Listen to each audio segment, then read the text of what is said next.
நீண்ட விளக்கமா பேசியிருக்காரு, எல்லா பேரும் சொல்லியிருக்காரு. அதே மாதிரி நமக்கு மேல வைகை செல்வன் இருக்கார், நல்லா பேசுவார். உங்களுக்கு தெரியும், அவருடைய பேச்சை பற்றி தெரியும். அவரோட பேச்சை கேட்கறதுக்கு நீங்களும் நானும் ஆர்வமா இருக்கிறேன். ஆகவே இங்க இருக்கக்கூடிய இந்த அரங்கில் இருக்கக்கூடிய அத்தனை பெரியவர்களே, தாய்மார்களே, சகோதர சகோதரிகளே, மேலே இருக்கக்கூடிய அத்தனை பொறுப்பாளர்களே, இங்க இருக்கக்கூடிய அத்தனை பொறுப்பாளர்களே, அத்தனை பேர், இந்த அரங்கில் இருக்கக்கூடிய அத்தனை பேருக்கும் நன்றி கலந்த வணக்கத்தை உரித்தாக்கி பத்திரிகை நண்பர்களுக்கும் நன்றி தெரிவித்துக் கொண்டு, அம்மாவுடைய பிறந்தநாள் கூட்டம் மிக அற்புதமாக நடந்து கொண்டிருக்கிறது.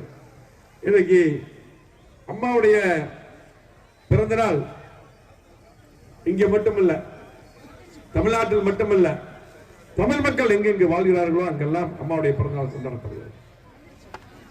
இன்றைக்கு புரட்சித் தலைவர் எம்ஜிஆர் அவர்கள் அனைத்து இந்திய அண்ணா திராவிட முன்னேற்ற கழகத்தை அற்புதமான இயக்கம், இந்த இயக்கத்தை ஆரம்பித்தார்கள். இந்த இயக்கத்திலே இருப்பதே பெருமை. இந்த இயக்கத்தை 17 லட்சம் உறுப்பினராக தலைவர் ஆரம்பித்தார்கள். ஆரம்பித்து வெற்றியை மட்டுமே பார்த்த தலைவர் புரட்சித் தலைவர் எம்ஜிஆர் அவர்கள். அதற்கு பின்னால் இடைத்தேர்தலில், திண்டுக்கல் இடைத்தேர்தலில், நாடாளுமன்ற இடைத்தேர்தலில் வெற்றி, கோவை மேற்கு வெற்றி, 77 முதல் முறையாக பொதுத் தேர்தலை சந்திக்கும் போது வெற்றி பெற்று முதலமைச்சராக நம்முடைய தலைவர் எம்ஜிஆர் அவர்கள் வந்தார். அதுக்கு பின்னால் தொடர் வெற்றி, 80 வெற்றி, 84 வெற்றி. இருக்கின்றவர் தலைவர் வெற்றி மட்டும்தான் பார்த்தார். எண்ணற்ற திட்டங்களை கொண்டு வந்தார்கள். தெரியும், சத்துணவு திட்டம், இன்றைக்கும் திட்டம் இருக்குது. சத்துணவு திட்டம் கொண்டு வரதான் நிறைய பேர் பாத்தீங்கன்னா ஒரு ஏழைகள் படித்து ஒரு IAS ஆபீசராக அதிகாரிகள் வரக்கூடிய வாய்ப்பை ஏற்படுத்தி புரட்சித் தலைவர் எம்ஜிஆர் அவர்கள். அது மட்டுமல்ல, குடிசைகளுக்கு மின் விளக்கு, விவசாயிகளுக்கு விலையில்லா மின்சாரம் சொல்லிட்டே போலாம். BO எல்லாம் உருவாக்கினார் அவர்தான்.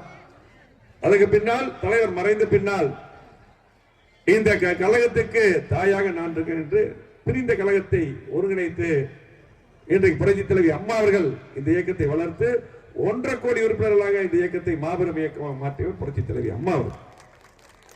அது மட்டுமல்ல, உங்களுக்கு தெரியும், நான் என் கூட படிச்சவங்க நிறைய இருக்காங்க, நண்பர்கள் நிறைய இருக்காங்க, கழகத்துக்கு அப்பாற்பட்டு எல்லாமே இருக்காங்க.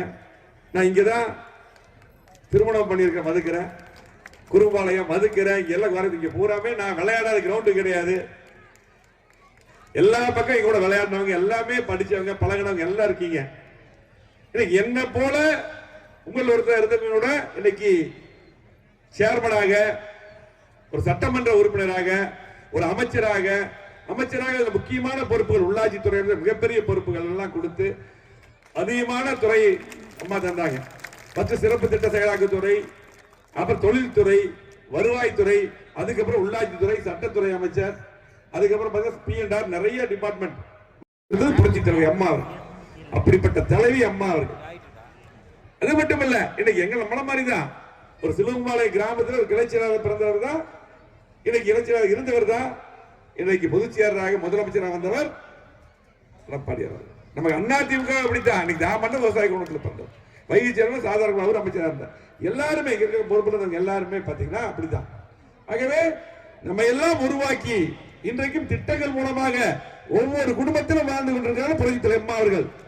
திட்டங்கள் பாத்தீங்கன்னா இன்னைக்கு தாலிக்கு தங்கம், விலையில்லாத மிக்சி, ஃபேன், கிரைண்டர், மடிக்கணினி திட்டம், இன்றைக்கு காலணியிலிருந்து மடிக்கணினி வரை குழந்தைகளுக்கு எல்லாம் கொடுத்தாங்க.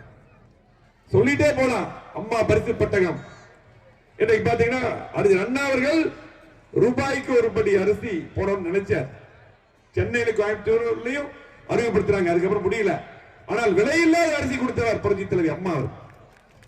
ஆகவே இந்த கட்சி சாதாரண கட்சி இல்லை. இன்னைக்கு திமுகவில் இருக்கக்கூடிய முதலமைச்சர் MK ஸ்டாலின் அவர்கள் திமுக என்னமோ நினைச்சிட்டு இருக்காங்க. இந்த கட்சி நாடாளுமன்ற தேர்தலில் முடிஞ்ச பின்ன இந்த கட்சி எல்லாம் இருக்குமா அப்படின்ட்டு தினமும் பாத்தீங்கன்னா ஒரு டிவியில ஒரு 4 பேர் உட்கார்ந்துக்குவாங்க. ஏன்னா நம்ம பத்தி மட்டும் தான் பேசுவோம். அதிமுக மட்டும் தான் பேசுவாங்க. திமுக 4 வருஷத்துல எதுவுமே நடக்கல, சட்ட ஒழுங்கு சரியில்லை, எந்த திட்டம் வரல, இதை பத்தி எல்லாம் பேச மாட்டாங்க.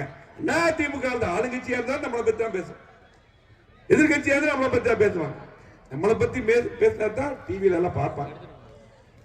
இன்னைக்கு பாத்தீங்கன்னா யார் என்ன சொன்னாலும் இந்த அதிமுக கழகத்தை ஆட்டவோ அசைக்கவோ யாரும் முடியாது. எந்த கம்யூனிஸ்ட் இது சாதாரண இயக்கம் அல்ல, பொன்விழா கண்ட இயக்கம். 53 54 ஆண்டுகளான இயக்கம். 31 ஆண்டுகள் ஆளுங்கட்சியா இருந்திருக்கிறோம். 31 ஆண்டுகள் அதிகமான திட்டங்கள் தந்த இயக்கம் அதிமுக, மறக்க கூடாது. தமிழ்நாட்டுடைய உரிமையை மீட்டெடுத்த இயக்கம் அதிமுக. காவிரி நீர் பிரச்சனை, முல்லை பெரியார் பிரச்சனை, கச்சத்தீவு பிரச்சனை, இலங்கை தமிழர் பிரச்சனை என்று அத்தனை பிரச்சனைகளும் முடிவு கொண்டு வர பிரச்சனை அம்மாவர்கள். ஆகவே சாதாரண கிடையாது. இந்த இயக்கத்தை யாரும் ஆட்டவாசிக்க முடியாது. இன்னைக்கு ஓட்டு கேட்க எங்களுக்கு தேவை உரிமை இருக்குது. திமுக எவனுக்கு உரிமை இருக்குது? உரிமையோட சட்டை தூக்கிட்டு போய் ஓட்டு கேட்போம். 50 ஆண்டுகள வளர்ச்சியை கொண்டிருக்கிறோம். 50 ஆண்டுகள வளர்ச்சியை கோவை மாவட்டத்துக்கு கொடுத்திருக்கிறோம். பாலங்கள், சாலைகள், கூட்டுக்குடிநீர் திட்டம். கோயம்புத்தூர் போய் பாருங்க, எத்தனை பாலங்கள். சென்னைக்கு அடுத்தபடி எவ்வளவு பாலங்கள் கட்டியிருக்கோம். மதுக்கர் ரோடு, பொள்ளாச்சி ரோடு போய் பாருங்க எப்படி இருக்குது. ஸ்மார்ட் சிட்டி பாத்தீங்கன்னா குளமெல்லாம் எப்படி இருந்ததுக்கு முன்னாடி பழையாளுக்கெல்லாம் தெரியும். போனாலே மூக்க பொத்திக்குவாங்க. ஸ்மார்ட் சிட்டி குளம் எப்படி இருக்குது, குறிச்சி குளம் எப்படி இருக்குது. இன்னைக்கு மதுக்கரை நகராட்சிக்கு எத்தனை திட்டம் கொடுத்திருக்கிறோம். இன்னைக்கு மரப்பாலம் இப்பதான் வேலை ஆரம்பிக்கிறாங்க. நம்ம அப்பவே சாங்ஷன் பண்ணிட்டோம். மரப்பாலத்துக்கு எப்பவே சாங்ஷன் பண்ணியாச்சு. இப்பதான் 4 வருஷமா என்பது இப்பதான் தேர்தல் நேரத்தில் ஆரம்பிக்கிறாங்க. இனி எப்ப முடிப்பாங்க தெரியல. ஆகவே அத்தனை திட்டம் கொண்டு வந்தது அதிமுக. இன்னைக்கு இன்னும் கோவை மாவட்டத்துக்கு சொல்லிட்டே போலாம். கிணத்துக்கடவு தொகுதிக்கு கிராமங்கள் பூரா சாலைகள், மதுக்கரை நகராட்சிக்கு அதிகமான திட்டங்கள். இன்னும் சொல்ல போனா ஆர்டி ஆபீஸ், தாலுகா ஆபீஸ், கிட்டத்தட்ட எல்லா பக்கம் தாலுகா, மதுக்கரை தாலுகா, கிணத்துக்கடவு தாலுகா, ஆனமலை தாலுகா, தொண்டாமுத்தூர் தாலுகா, அதே போல பாத்தீங்கன்னா இன்னைக்கு அன்னூர் தாலுகா, தாலுகா கொண்டு வந்திருக்கிறோம். 6 புதிய கல்லூரி கொண்டு வந்திருக்கிற கோவை மாவட்டத்துக்கு. 2000 ரூபாய் பீஸ்ல படிக்கிறாங்க. 6 புதிய கல்லூரி. பிரைவேட் காலேஜ் கூட 30,000 ரூபாய் பீஸ் கொடுக்கணும். இன்னைக்கு 2000 ரூபாய் பீஸ்ல இன்னைக்கு படிக்கிறாங்க. நம்முடைய குழந்தைகள் படிக்கிறாங்கன்னா அதிமுக எடப்பாடியார் காரணம். கேட்ட திட்டங்களை போற எடப்பாடியார் கொடுத்தாரு. செய்ய முடியாத திட்டங்கள் பாத்தீங்கன்னா அத்திக்கல் வேணார் திட்டம் 70 ஆண்டுகள பிரச்சனை, ஏர்போர்ட் விரிவாக்கம் 20 ஆண்டுகள பிரச்சனை. இதெல்லாம் செய்தது அதிமுக. திமுக கார மேல ஓட்டு இதே சொல்லுங்க பார்க்கலாம். ஒரு திட்டம் செஞ்சேன்னு சொல்லுங்க போறோம். ஒரே ஒரு திட்டம் நானும் செஞ்சியே. இவ்வளவு திட்டங்கள் அடிக்கிட்டு இருக்கிறோம். இவ்வளவு திட்டங்களை கொண்டு வந்திருக்கிறோம். நெஞ்ச நிமித்திட்டு பேசுறோம். நீ சொல்லு, ஓட்டு கேட்கிற உரிமை அதிமுக இருக்கு. ஒவ்வொரு தேர்தலையும் தேர்தல் நேரத்தில் மட்டும் வருவாங்க திமுக. ராமன் நல்லா சொன்னார். நீ அடிக்கடி சொல்லுவ 1000 ரூபாய் இன்னைக்கு தாய்மால் கொடுக்கணும். நீ என்ன சொன்ன தேர்தல்ல 525 வாக்குறுதிகள் கொடுத்தீங்க. தேர்தலுக்கு முன்னால் பரப்பொருள் 20 வாக்குறுதிகள், 545 வாக்குறுதிகள். எந்த வாக்குறுதி நிறைவேற்றின? 1000 ரூபாய் கொடுக்கவே இல்லை 2 வருஷம். அதுக்கு பின்னால் எடப்பாடியார் சட்டமன்றத்தில் போராடின பின்னால் கவர்னர் தீர்மானம் கொண்டு வந்தார். பேசினார் கடுமையா. நாங்கெல்லாம் கூட இருந்தோம், வெளிநடப்பு பண்ண எல்லாம். அதுக்கப்புறம் போராடிதான் கொடுத்த. முழுமையா கொடுத்தியா? எல்லா தாய்மார் கொடுத்தியா? அனைத்து குடும்பங்களுக்கு கொடுத்தீங்க. எடப்பாடியார் பொங்கல் நேரத்தில் கொடுத்தார் அதிமுக ஆட்சியில். 2000 ரூபாய் எல்லாம் குடும்பத்துக்கு கொடுத்தோமா இல்லையா? பாவாடு பார்த்தோமா நாங்க? நீ கொடுத்த. எங்க இருந்து கொடுத்த? திமுக சொல்லிட்டு இருப்பான். திமுக வீட்டுல இருந்து கொடுத்தா 1000 ரூபாய். வீட்டுல தான் கொடுத்தா 1000 ரூபாய். நம்முடைய வரி பணம். ஈபி மின் கட்டணம் எவ்வளவு கட்டுறீங்க? நம்முடைய ஆட்சியில் அதிமுக எவ்வளவு கட்டுறீங்க? எத்தனை மடங்கு ஈபி கட்டுறீங்க? சொத்து வரி எவ்வளவு கட்டுறீங்க? இன்னைக்கு பால் விலை உயர்வு, கட்டுமான பொருட்கள் விலை உயர்வு. இன்னைக்கு பாத்தீங்கன்னா கடன் வாங்கி ஆட்சி நடத்துறாங்க. சுதந்திரம் வாங்கினதுல இருந்து 78 ஆண்டுகளாக 5 லட்சம் கோடி கடன். இந்த 4 வருடம் 5 வருடத்துல 5.5 லட்சம் கோடி கடன் வாங்குறீங்க. கடன் வாங்கி மூலதன சொத்துக்கள் உருவாக்குனீங்களா? அசையா சொத்துக்கள் உருவாக்குனீங்க இல்ல. பூரா இந்த மாதிரி தான் கடன் வாங்கி கொடுக்கிற. இன்னைக்கு பாத்து டாஸ்மார்க்ல எவ்வளவு வருமானம் வருது? நீ எத்தனை வருமானம் வருது? ஆகவே இந்த பணத்துல எல்லாம் வச்சு பாத்தீங்கன்னா மக்கள் வரி பணத்துல உங்க பணத்திலேயே உங்களுக்கு கொடுத்துட்டு திமுக வீட்டுல இருந்து வந்த மாதிரி 1000 ரூபாய் கொடுக்குறாங்க. அது பாதி பேருக்கு கொடுக்குறேன். முழுமையா கொடுங்க நாங்க சொன்னோம். ஆகவே திமுக எந்த திட்டம் செய்யும், எந்த திட்டம் செய்யாமல் 4 வருடத்தை முடிச்சுட்டாங்க. இன்னைக்கு திமுக இன்னைக்கு பாத்தீங்கன்னா செஞ்ச ஒரே சாதனை என்ன? என்ன? சொத்து வரி, மின்கட்டணம் சொல்லிட்டோம்.